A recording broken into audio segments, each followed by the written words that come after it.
Hermanos, quiero iniciar con una pregunta. La pregunta es esta: ¿qué caracteriza, hermanos, qué creen ustedes que caracteriza a un cristiano del resto de las personas del mundo? ¿Qué es esa característica específica y particular que hace a los creyentes totalmente diferentes al resto de seres humanos que habitan este planeta? Y ciertamente hay muchas respuestas a esto. La esperanza que tenemos en Cristo Jesús, en sus promesas, en el mundo venidero, aquella esperanza que tenemos en aquellas cosas que la palabra de Dios nos promete, es lo que hace realmente la diferencia entre las personas del mundo y los creyentes y los cristianos.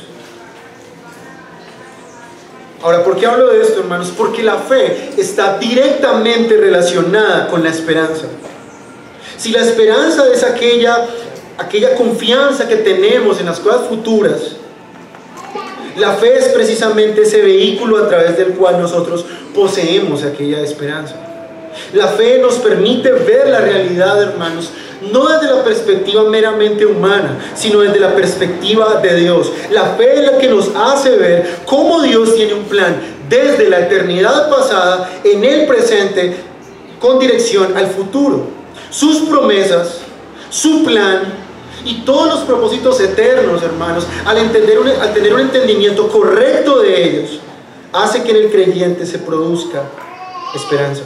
Y todo esto lo obtenemos por medio de la fe. Así que, hermano, en esta mañana mi interés, mi propósito con este sermón es que su esperanza hacia Dios y las promesas que Él nos ha hecho crezca y aumente. Probablemente viene usted esta mañana con muchos problemas, probablemente usted viene esta mañana pensando en aquellas cosas que le aquejan, aquellas cosas que no le dejan dormir. Pero mi propósito en esta mañana con esta historia, este texto que vamos a ver, es que usted pueda volver a tener esperanza. No simplemente en un futuro impersonal, sino en Dios, quien es el que sostiene y controla el futuro. Los inconversos, hermanos, que no tienen a Cristo, dice la Escritura que ellos están sin Dios y sin esperanza en este mundo, según lo que dice Pablo en el libro de Efesios. La esperanza de los inconversos no es otra cosa más que probablemente tener una buena vida en este mundo, tener comodidades, tener muchas cosas materiales, poder realizarse como persona. Esas son las esperanzas de las personas sin Cristo. Pero los creyentes tienen una esperanza en un mundo por venir. Los creyentes tienen una esperanza en una vida eterna, en un mundo que aunque no podemos ver, dice el autor de Hebreos, capítulo 11, versículo 1, tenemos convicción de lo que no se ve. Así que esta esperanza, que va totalmente relacionada con la fe, es definitiva en la vida de un hombre, porque nos enseña, hermanos, a ver mucho más allá de lo que nuestros ojos pueden ver. Y eso es precisamente lo que el autor de los Hebreos está tratando de hacer en este capítulo 11 con estos hermanos, que ellos puedan ver más allá de sus circunstancias, puedan ver más allá de lo que les aqueja, más allá de su incredulidad, más allá de las circunstancias adversas que ellos están pasando de persecución, y que ellos pongan toda su esperanza y su fe en las cosas del mundo por venir. Hermano, para el creyente, el mundo venidero, las cosas espirituales son más importantes y más reales que las cosas que él pueda ver y experimentar y tocar en esta vida. Eso es lo que el autor de los Hebreos nos muestra en esta porción. Pero sobre todo, hermanos, algo que vemos en el texto, que es definitivo. Vemos que los creyentes no solo viven por la fe, sino que mueren por la fe. Su fe simplemente no es algo que tienen en este mundo, sino que ellos saben que también repercute para la vida venidera. Y ese es el problema, hermanos, nuestro. Nuestra fe no está influenciando nuestra vida presente y nuestra vida futura. Muchos de los que estamos sentados aquí en esta mañana, hermanos, vivimos como el mundo, pensamos como el mundo y lastimosamente tenemos las mismas esperanzas que la gente del mundo. Una buena casita, una pensión, que mis hijos salgan adelante. Ahora, no estoy diciendo, hermanos, que esto sea malo en sí mismo, pero si esa es su única esperanza, déjenme decirle, como dice el apóstol Pablo, somos los hombres más dignos de conmiseración del mundo. Eso es lo que esperan los incrédulos, porque para ellos no hay una esperanza futura. Si esa es su esperanza, mi querido hermano, déjeme decirle que es hora de reformular la forma de pensar. Muchas veces nosotros, hermanos, vivimos esta vida totalmente incrédulos a las promesas de Dios. Vemos las promesas de Dios en su palabra meramente como palabras escritas en un libro, aquel libro que como reformado decimos amar y decimos atesorar, pero en poco o nada afectan nuestras vidas, hermanos. No vivimos una vida para la eternidad. Examine en esta mañana qué cosas hace usted en el día a día que realmente le demuestran a usted que usted vive para la eternidad, que su esperanza está puesta en los bienes venideros espirituales que Dios ha prometido en su palabra. Muchos creyentes lastimosamente viven el día a día como si Dios nunca nos hubiese prometido nada. Examinemos en esta mañana, hermano, cómo vivimos. ¿Cómo reaccionamos a las circunstancias, al miedo, a la aflicción, a las adversidades, a los hombres? En medio de una circunstancia difícil, ¿te quedas sin esperanza? ¿Te desesperas? ¿Te llenas de afán? ¿Te llenas de ansiedad? ¿Siempre estás afanado por las cosas de este mundo, ansioso? ¿No puedes dormir por la noche? Eso demuestra, hermano, probablemente que tu vida espiritual no está andando bien. Probablemente las promesas de Dios no están causando el efecto que deberían causar en tu vida, mi querido hermano. Todo esto se trata de un problema de perspectiva. Un problema de perspectiva. Ese es el problema en la vida de los creyentes. No miramos a la eternidad, no vemos las promesas de Dios como algo verdadero. Y es verdad, hermanos, como seres humanos podemos a veces sentir esas cosas. Podemos sentir ansiedad, afán. Pero si eso marca el estilo de vida, hermano, que usted tiene, déjeme decirle que debe reconsiderar estas cosas. Si esto es una cosa constante en su vida, siempre la misma forma de reaccionar, siempre es la misma forma de vivir y de sentir y de ver el futuro, déjeme decirle que usted debe reconsiderar las cosas. El creyente vive por la fe. Y el autor de los Hebreos nos ha ilustrado durante muchos domingos cómo es vivir por la fe. Cómo estos hombres son un ejemplo para nosotros en medio de grandes y difíciles circunstancias. Y cómo la fe se evidenció en sus efectos en sus vidas. Hermano, un creyente ansioso, un creyente preocupado por el futuro, lleno de frustraciones por el pasado, ansioso y afanado por el futuro, debe cuestionarse si las promesas de Dios son lo suficientemente grandes y suficientemente creídas en su vida, si éstas realmente le están dando ánimo o no y consuelo para poder sobrellevar este mundo. Si estas promesas realmente le están llevando a perseverar en la fe o todo lo contrario. Hermanos, si hay algo que el autor de los Hebreos nos ha enseñado durante este capítulo 11, y es que si vivimos por la fe, las aflicciones y las diferentes circunstancias serán afrontadas con la esperanza en las promesas de Dios, sabiendo, por ejemplo, que todo esto es temporal y que un día Dios nos dará todo lo que Él nos ha prometido. Así que, hermano, antes de entrar a exponer el texto, quería animarles a que continúen en esta lucha, mis queridos hermanos. Hagan que las promesas de Dios sean una realidad para ustedes en su vida, hermanos. Que las promesas de Dios marquen el norte en su vida. No solamente las preocupaciones de este mundo, no solamente aquellas cosas que son lícitas, pero que no deben consumir la vida y la mente y el corazón de un creyente. Esa es nuestra lucha, ciertamente, y la lucha del autor de los Hebreos con su audiencia. Pero debemos fortalecer nuestra fe, aumentar nuestra esperanza, hermanos, en medio de duras circunstancias. Reflejar la fe en nuestra vida, dejar que esta fe, hermano, surta sus efectos en nosotros. Recordemos el contexto de nuestra audiencia. Eran judíos que se habían creído en Cristo y estaban tentados a volver al judaísmo. Estaban tentados a negar a Cristo. Ellos estaban perdiendo las esperanzas, estaban perdiendo el amor por las Escrituras. Es más, en el capítulo 10 el autor de los Hebreos los anima a congregarse, porque ya ni siquiera querían ir a la iglesia, no se querían congregar.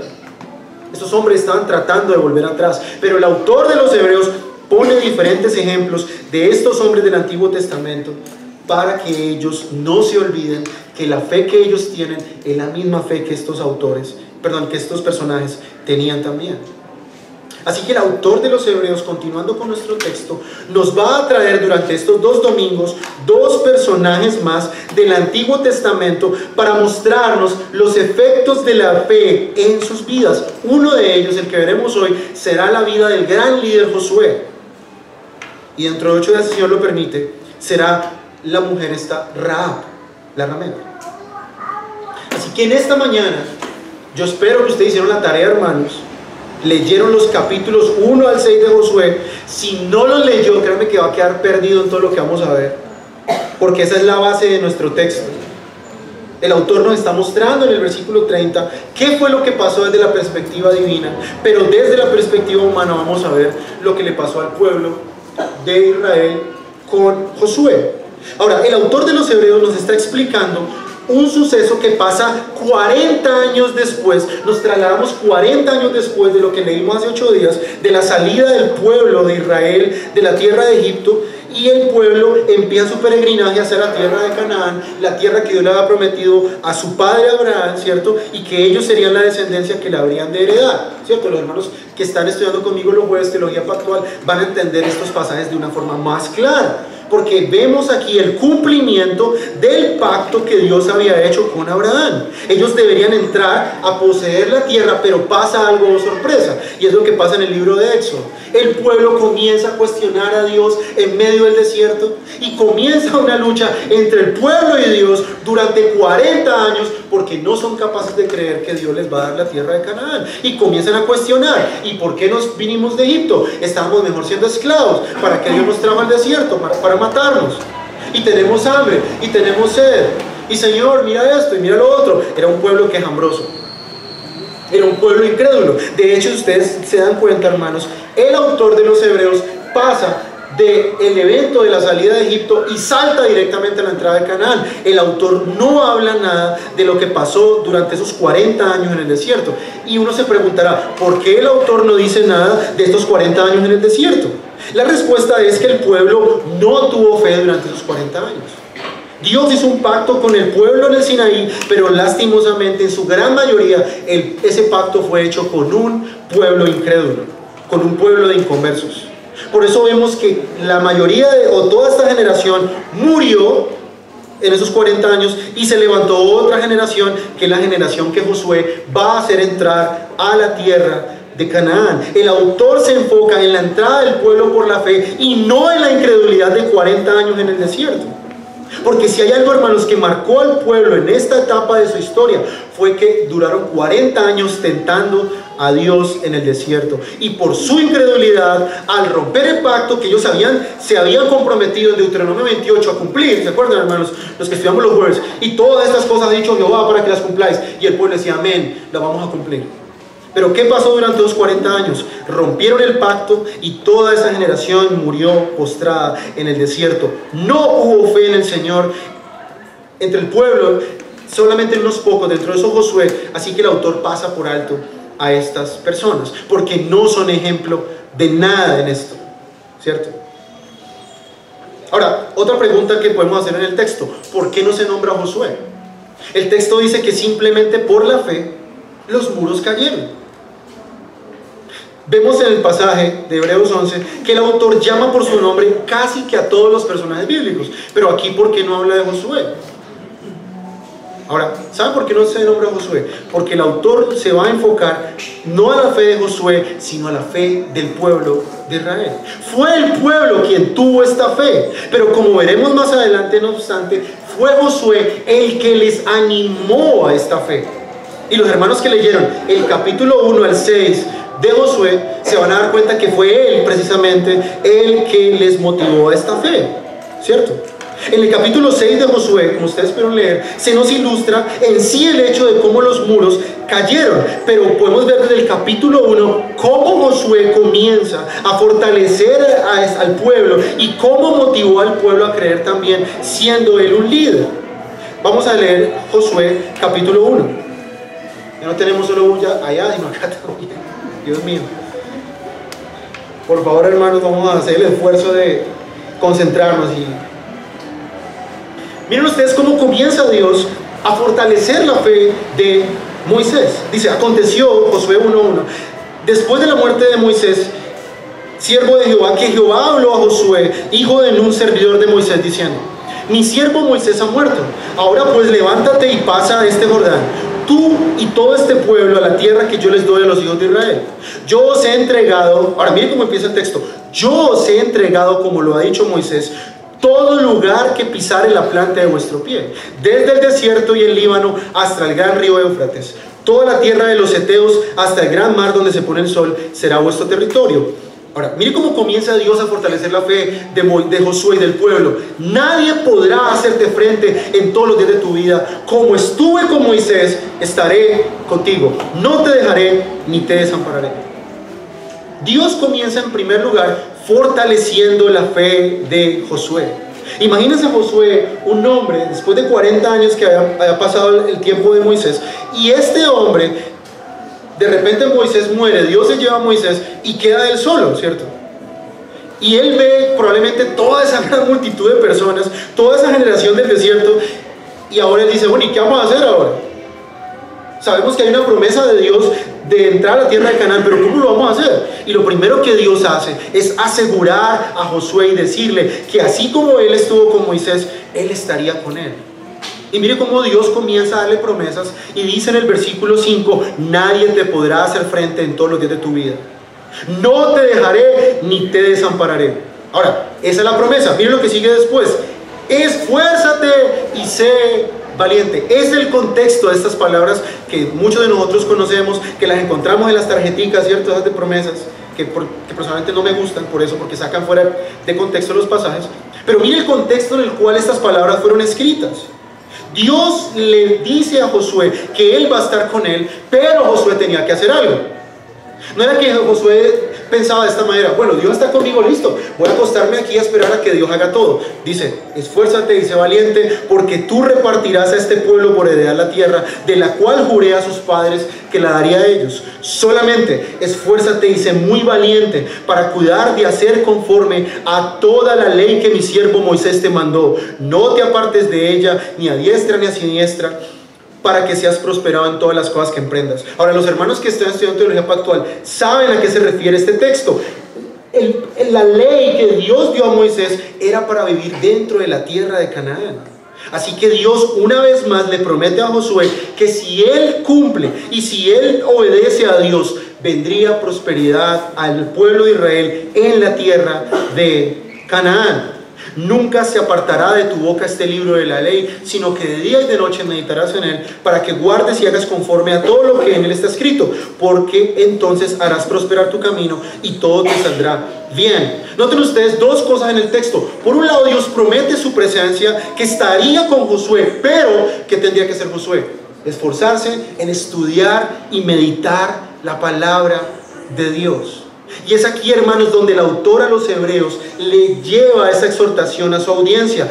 Josué debía fortalecer su fe, no solo por las promesas que Dios le había dado audiblemente, sino también por la ley que Dios le había dado a su siervo Moisés. Noten ustedes cómo la fe de Josué se empezó a fortalecer, y de hecho la fortaleza de la fe de Josué, dependía directamente en qué, en qué medida él meditaba en la palabra de Dios. De ahí viene la fortaleza de nuestra fe. ¿Por qué somos tan endebles espiritualmente hablando, hermanos? ¿Por qué nosotros como creyentes a la primera aflicción lo que hacemos es irnos de para atrás? Porque nosotros no meditamos en la palabra de Dios como debíamos o como debemos hacerlo. Mire que para poder meditar en la palabra de Dios, Dios usa dos palabras con Josué. Te mando que te esfuerces y seas valiente. No temas ni desmayes, porque Jehová tu Dios estará contigo en donde quiera que vayas. Así que el actor principal de esta obra no es Josué, es Dios. Dios está dándole unas promesas a Josué. Lo que Josué debía hacer es simplemente tomar la palabra de Dios, meditarla día y de noche, sabiendo que si él hacía estas cosas, Dios le daría la victoria. Y miren ustedes lo que pasa después en el versículo 10. Y Josué mandó a los oficiales del pueblo diciendo: pasad por en medio del campamento y mandad al pueblo diciendo: preparaos comida, porque dentro de 3 días pasaréis el Jordán para entrar a poseer la tierra que Jehová vuestro Dios os da en posesión. ¿Cuál fue la reacción de Josué? Alistémonos, hagamos comida porque vamos a cruzar el Jordán, sí o sí. Esa es la actitud de Josué, esa es la actitud de un creyente que tiene la fe perseverante actuando en su vida. Este hombre, al igual que el resto de personajes de Hebreos 11, no dudó ni por un momento en las promesas de Dios. Y lo que hace es que por fe, él, basado en las promesas de Dios, prepara al pueblo porque en 3 días ellos han de pasar el Jordán. Ahora, miren después, en el versículo 16, lo que el texto dice. Después de que él les ha fortalecido y les ha animado. Entonces respondieron a Josué diciendo: nosotros haremos todas las cosas que nos has mandado e iremos a donde quiera que nos mandes. De la manera que obedecimos a Moisés en todas las cosas, así te obedeceremos a ti. Solamente que Jehová tu Dios esté contigo, como estuvo con Moisés. Cualquiera que fuere rebelde a tu mandamiento y no obedeciera tus palabras en todas las cosas que le mandes, que muera. Solamente que te esfuerces y seas valiente. ¿Qué hace el pueblo? El pueblo ve la actitud de Josué y se llena de fe. ¿Y qué dice el pueblo? ¿Cuál es la reacción? Dice: vamos a hacer todo lo que tú nos digas, Josué. Solamente una cosa: que Dios esté contigo. Y cualquiera que no obedeciera tus palabras, que muera. Imagínense la lealtad del pueblo hacia Josué en este momento. Imagínense, el pueblo se empezó aquí en el capítulo 1 a llenar de fe siguiendo el ejemplo de Josué. Por eso es que el autor de los Hebreos no habla de Josué, habla del pueblo. Sigamos, capítulo 2. ¿Qué hace luego Josué por la fe? Manda a unos espías a reconocer la tierra. Él está totalmente convencido de que Dios se las va a dar. Él, por la fe, ¿qué hace ahora? Manda a unos hombres a espiar la tierra. Y aquí podemos nosotros encontrar la historia que veremos dentro de 8 días, que estaremos profundizando, y es la historia de Rahab. Pero no vamos a leer toda esta historia, ¿cierto? Por tiempo, eso lo vamos a leer después. Vemos cómo esta mujer los esconde, y ellos obviamente le dicen a ella que por la fe que ella tuvo en creer que Dios le entregaría a Jericó, ellos se van a acordar de ella cuando ellos vengan a conquistar a esta ciudad, ¿cierto? Sigamos al capítulo 3. Y miren lo que pasa después. Josué se levantó de mañana, y él y todos los hijos de Israel partieron de Sittim y vinieron hasta el Jordán y reposaron allí antes de pasarlo. Y después de 3 días, como Josué había dicho en el capítulo 1, los oficiales recorrieron el campamento y mandaron al pueblo diciendo: cuando veáis el arca del pacto de Jehová vuestro Dios y los levitas sacerdotes que la llevan, vosotros saldréis de vuestro lugar y marcharéis en pos de ella, a fin de que sepáis el camino por donde habéis de ir, por cuanto vosotros no habéis pasado antes de ahora por este camino. Pero entre vosotros y ella haya distancia como de 2000 codos, no os acercaréis a ella. Y Josué dijo al pueblo, una vez más: santificaos, porque Jehová hará mañana maravillas entre vosotros. Josué una vez más nos muestra su gran fe. Vemos a un hombre que está plenamente convencido, fortalecido por la palabra de Dios, que medita de día y de noche diciendo: yo sé que Dios va a hacer lo que Él nos ha prometido. Santificaos, porque Jehová mañana hará grandes maravillas entre vosotros. Y habló Josué a los sacerdotes diciendo: tomad el arca del pacto y pasad delante del pueblo. Y ellos tomaron el arca del pacto y fueron delante del pueblo. Entonces Jehová dijo a Josué: desde este día, miren como Dios una vez más fortalece la fe de Josué: desde este día comenzaré a engrandecerte delante de los ojos de todo Israel, para que entiendan que como estuve con Moisés, así estaré contigo. Tú pues mandarás a los sacerdotes que lleven el arca del pacto diciendo: cuando hayáis entrado hasta el borde del agua del Jordán, pasaréis en el Jordán. Y Josué dijo a los hijos de Israel: acercaos y escuchad las palabras de Jehová vuestro Dios. Y añadió Josué: en esto conoceréis que el Dios viviente está en medio de vosotros, y que Él echará delante de vosotros al cananeo, al eteo, al heveo, fereceo, jerseo, amorreo y jebuseo. He aquí el arca del pacto del Señor de toda la tierra pasará delante de vosotros en medio del Jordán. Tomad pues ahora 12 hombres de las tribus de Israel, uno de cada tribu, y cuando las plantas de los pies de los sacerdotes que llevan el arca de Jehová, Señor de toda la tierra, se asienten en las aguas del Jordán, las aguas del Jordán se dividirán, porque las aguas que vienen de arriba se detendrán en un montón. ¿Cuál será la señal con la cual el pueblo fortalecerá una vez más su fe? Estos hombres, juntamente con Josué, van a entrar a la tierra prometida, y el primer milagro que ocurre aquí es que las aguas del río Jordán se van a abrir en dos. El pueblo realmente sabrá, dice el texto, que Dios está con ellos al hacer este milagro. ¿Cuál es el propósito de Dios con estos milagros? Fortalecer una vez más y más la fe del pueblo. Y mire lo que dice después, versículo 14. Y aconteció cuando partió el pueblo de sus tiendas para pasar el Jordán, con los sacerdotes delante del pueblo llevando el arca del pacto, cuando los que llevaban el arca entraron en el Jordán, y los pies de los sacerdotes que llevan el arca fueron mojados a la orilla del agua, porque el Jordán suele desbordarse por todas sus orillas todo el tiempo de la siega, las aguas que venían de arriba se detuvieron como en un montón, bien lejos de la ciudad de Adán, que está al lado de Zaretán, y las que descendían del mar del Arabá al mar salado se acabaron y fueron divididas, y el pueblo pasó en dirección de Jericó. Mas los sacerdotes que llevan el arca del pacto de Jehová estuvieron en seco, firmes en medio del Jordán, hasta que todo el pueblo hubo acabado de pasar el Jordán, y todo Israel pasó en seco. Noten ustedes que todos estos eventos no son sino meramente la preparación para lo que va a pasar en Jericó. Ahora, no había otra forma en la que el pueblo de Dios pudiera mantenerse firme en la fe que solamente por mantener su confianza y aumentar su confianza. En vez de ellos tener dudas, vemos a un líder, Josué, que lo que hace es recordarle las promesas de Dios al pueblo. Está una y otra vez aumentando su fe, una y otra vez, cada vez más fortaleciendo, porque lo que ellos van a hacer en Jericó va a ser una cosa increíble. Así que en este capítulo 3, como acabamos de leer, Dios le da una orden, y antes que nada, antes de derrumbar los muros de Jericó, ellos debían cruzar el río Jordán. Y confiado en lo que Dios les había dicho, ellos con toda certeza siguen la instrucción de Dios y pasan el texto que el río Jordán se divide en dos, se separa el agua y ellos pasan por en medio del río. Dios, hermanos, está trabajando en fortalecer la fe de Josué y de los israelitas.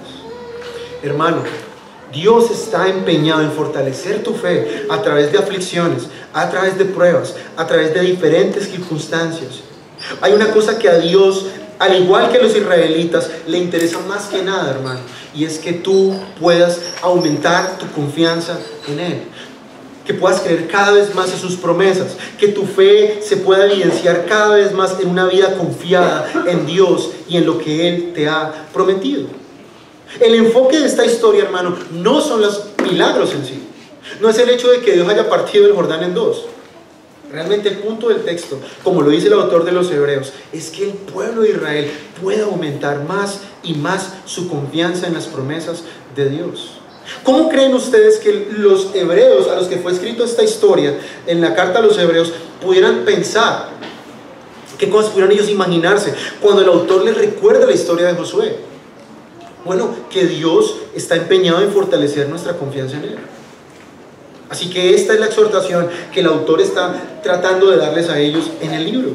Hermano, Dios está interesado en que tu confianza en Él crezca, que tú puedas caminar más por la fe, que tú puedas confiar más en sus promesas, que tu fe sea cada vez más fortalecida, que tu esperanza cada vez esté más firme en Dios. Ese es el propósito.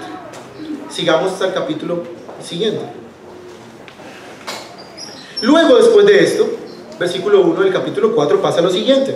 Y cuando toda la gente hubo acabado de pasar el Jordán, Jehová habló a Josué diciendo, una vez más, tomad del pueblo 12 hombres, uno de cada tribu, y mándales diciendo, tomad de aquí en medio del Jordán, del lugar donde están firmes los pies de los sacerdotes, 12 piedras, las cuales pasaréis con vosotros, y levantadlas en el lugar donde habéis de pasar la noche. Entonces Josué llamó a los 12 hombres, de los cuales él había designado de entre los hijos de Israel, uno de cada tribu, y les dijo Josué, pasad delante del arca de Jehová, vuestro Dios, en la mitad del Jordán, y cada uno de vosotros tome una piedra sobre su hombro. O sea, si ustedes pensaban que era una piedrita, no, era una piedra grande sobre su hombro. Y dice después el texto, conforme al número de las tribus de los hijos de Israel, para que esto sea, ojo, señal entre vosotros. Y cuando vuestros hijos preguntaren a sus padres mañana diciendo, ¿qué significan estas piedras? Les responderéis que las aguas del Jordán fueron divididas delante del arca del pacto de Jehová. Cuando ella pasó el Jordán, las aguas del Jordán se dividieron, y estas piedras servirán de monumento conmemorativo a los hijos de Israel para siempre. ¿Qué significan estas piedras, hermanos? que Dios no solamente está interesado en fortalecer nuestra fe, sino que todas las obras de Dios tienen un propósito, hermanos, y es también aumentar la fe de nuestra siguiente generación. ¿Cuál era el propósito de estas piedras? Que los hijos de los israelitas, cuando pasaran por allí, recordaran que Dios es fiel, que Dios fortaleció la fe de los israelitas para hacer estos milagros y que Dios nunca se olvidaría de su pueblo, que Dios es fiel. Por eso todos los textos que cantamos en esta mañana en el himno apuntan a esta verdad, hermanos. Nos hacen recordar la fidelidad de nuestro Dios. Y al recordarnos la fidelidad de nuestro Dios, ¿qué efecto tiene eso en nuestra fe, hermano? Aumenta nuestra esperanza en Dios. Y eso es lo que Dios estaba proponiéndose con el pueblo, que el pueblo aumentara cada vez más su fe. Versículo siguiente: y los hijos de Israel lo hicieron así como Josué les mandó. Tomaron 12 piedras del medio del Jordán, como Jehová lo había dicho a Josué, conforme al número de las tribus de los hijos de Israel, y las pasaron al lugar donde acamparon y las levantaron allí. Josué también levantó 12 piedras en medio del Jordán, en el lugar donde estuvieron los pies de los sacerdotes que llevan el arca del pacto, y han estado allí hasta hoy. Y los sacerdotes que llevan el arca se pararon en medio del Jordán hasta que se hizo todo lo que Jehová había mandado a Josué que dijese al pueblo, conforme a las cosas que Moisés había mandado a Josué, y el pueblo se dio prisa y pasó. Y cuando todo el pueblo acabó de pasar, también pasó el arca de Jehová y los sacerdotes en presencia del pueblo. Bueno, sigamos. También los hijos de Rubén, de Gad y la media tribu de Manasés pasaron armados delante de los hijos de Israel, según Moisés les había dicho. Como 40,000 hombres armados, listos para la guerra, pasaron hacia la llanura de Jericó delante de Jehová. En aquel día Jehová engrandeció a Josué a los ojos de todo Israel, y le temieron como habían temido a Moisés todos los días de su vida. Dios estaba cada vez más obrando y estaba cumpliendo su palabra. Cada vez más Josué se estaba convirtiendo en un líder para el pueblo de Israel. Noten que ese es el énfasis de la historia. Por eso el autor, vuelvo y repito, no nombra a Moisés en Hebreos 11, nombra al pueblo. Luego Jehová habló a Josué diciendo: manda a los sacerdotes que lleven el arca del testimonio, que suban del Jordán. Y Josué mandó a los sacerdotes diciendo: subid el Jordán. Y aconteció que cuando los sacerdotes que llevan el arca del pacto subieron del medio del Jordán, y las plantas de los pies de los sacerdotes estuvieron del lugar en seco, las aguas del Jordán se volvieron a su lugar, corriendo como antes sobre todos sus bordes. Y el pueblo subió del Jordán el día 10 del mes primero. Si ve que los judíos no nombran los días como los días de la semana, sino numerados. Y acamparon en Gilgal, al lado oriental de Jericó. El pueblo pasa el río Jordán y ahora acampan al oriente de Jericó. Están listos para tomar esta ciudad. Y miren lo que dice después: y Josué erigió en Gilgal las 12 piedras que había traído del Jordán, y habló a los hijos de Israel diciendo: cuando mañana preguntaren vuestros hijos a sus padres y dijeren: ¿qué significan estas piedras?, declararéis a vuestros hijos diciendo: Israel pasó en seco por este Jordán, porque Jehová vuestro Dios secó las aguas del Jordán delante de vosotros hasta que habíais pasado, a la manera que Jehová vuestro Dios lo había hecho en el mar rojo, el cual secó delante de nosotros hasta que pasamos, para que todos los del pueblo de la tierra conozcan que la mano de Jehová es poderosa, para que temáis a Jehová vuestro Dios todos los días. Y luego pasa otro evento más en Josué capítulo 5. El pueblo, después de haber pasado el río Jordán y recordar, vemos ahora que Josué vuelve a practicar y vuelve a instaurar la Pascua. El pueblo durante 40 años después de la salida de Moisés no habían tomado la Pascua y no se habían circuncidado. Así que lo primero que hace Josué es tomar la Pascua y circuncidar al pueblo. ¿Y qué pasa con esto? Otra vez está Josué preparando al pueblo para lo que ha de acontecer. Pero si ustedes leyeron atentamente en su casa el capítulo 5, ustedes se van a dar cuenta que al final hay un evento muy interesante en el texto. Y es que Josué se encuentra con un hombre. Y este hombre tiene una espada en su mano. Y Josué se preguntará quién es este hombre. Pero él ya sabe y le pregunta: ¿eres amigo o eres enemigo? ¿Y cuál es la respuesta de este hombre? ¿Qué dice? Vamos a leer más abajo. Estando Josué cerca de Jericó, versículo 13, alzó sus ojos y vio un varón que estaba delante de él, el cual tenía una espada desenvainada en su mano. Y Josué, yendo hasta él, le dijo: ¿eres de los nuestros o de nuestros enemigos? Él respondió: no, mas como príncipe del ejército de Jehová he venido ahora. Entonces Josué, postrándose sobre su rostro en tierra, le adoró y le dijo: ¿qué dice mi señor a su siervo? Y el príncipe del ejército de Jehová respondió a Josué: quita el calzado de tus pies, porque el lugar donde estás es santo. Y Josué así lo hizo. Antes del evento de Jericó, Dios mismo se aparece a Josué en una teofanía, en una aparición. Y miren ustedes cómo Dios se muestra aquí en el texto. Se muestra como el príncipe del ejército de Jehová. Dios mismo le está mostrando a Josué que no será el pueblo el que va a derrotar a la ciudad de Jericó, sino va a ser Dios mismo. Y en este momento, Dios, una vez más, hermanos, fortalece la fe de Josué. ¿Qué es lo que encontramos como patrón una y otra vez en el texto, hermanos? Dios está empeñado en fortalecer la fe de los creyentes. Dios, de muchas maneras, al menos en el texto de Josué, fortalece, anima, hace que el pueblo tenga ánimo. ¿Qué haría la presencia de este hombre en la vida de Josué? Le daría mucho más ánimo para lo que va a pasar. Dios está dispuesto a luchar con ellos. Ahora, si nosotros pensamos en la ciudad de Jericó, hermanos, era una gran ciudad fortificada. Ayer mi esposa me preguntaba, ¿cómo era la ciudad de Jericó? ¿Como la ciudad amurallada de Cartagena? Y yo le digo, no, mucho más grande. De hecho, el texto de Josué en el capítulo 2 nos dice que Rahab vivía en el muro. Así que el muro tenía inclusive un lugar para tener una casa. Era un muro bastante ancho, bastante grande, ¿cierto? Podemos pensar en una gran ciudad. Y vemos al pueblo de Israel que, aunque tiene unos guerreros, como vemos ahí, la gran mayoría del pueblo era un pueblo que no era guerrero. Duraron 40 años en el desierto, duraron 40 años dando vuelta en el desierto. ¿Qué preparación militar podrían tener este pueblo de Israel? Ninguna, ¿cierto? Pero usted lee en capítulo 6, como ya lo vamos a leer, en el versículo 2 se nos dice lo siguiente. Después de este ánimo que Dios le da a Josué, con la mismísima presencia de Dios, dice lo siguiente: ahora Jericó estaba cerrada, bien cerrada a causa de los hijos de Israel. Nadie entraba ni salía. Mas Jehová dijo a Josué: mira, yo he entregado en tu mano a Jericó y a su rey, con sus varones de guerra. Rodearéis pues la ciudad, todos los hombres de guerra, yendo alrededor de la ciudad una vez, y esto haréis durante 6 días. Y 7 sacerdotes llevarán bocinas de cuernos de carnero delante del arca, y al 7º día daréis 7 vueltas a la ciudad, y los sacerdotes tocarán las bocinas. Y cuando toquen prolongadamente el cuerno de carnero, así que oigáis el sonido de la bocina, todo el pueblo gritará a gran voz, y el muro de la ciudad caerá. Entonces subirá el pueblo, cada uno derecho hacia adelante. Llamando pues Josué, hijo de uno de los sacerdotes, les dijo, bueno, y les cuenta lo que pasa. Ahora, noten ustedes la estrategia de Dios en el texto. ¿Qué es lo que Dios le dice a Josué? Bueno, para un hombre de guerra como Josué, un hombre que era un estratega militar, esta estrategia era la cosa más absurda que uno pudiera pensar. ¿Cómo podemos tomar una ciudad con tremendos muros que están cerrados, solamente dándole vuelta a una ciudad y gritando?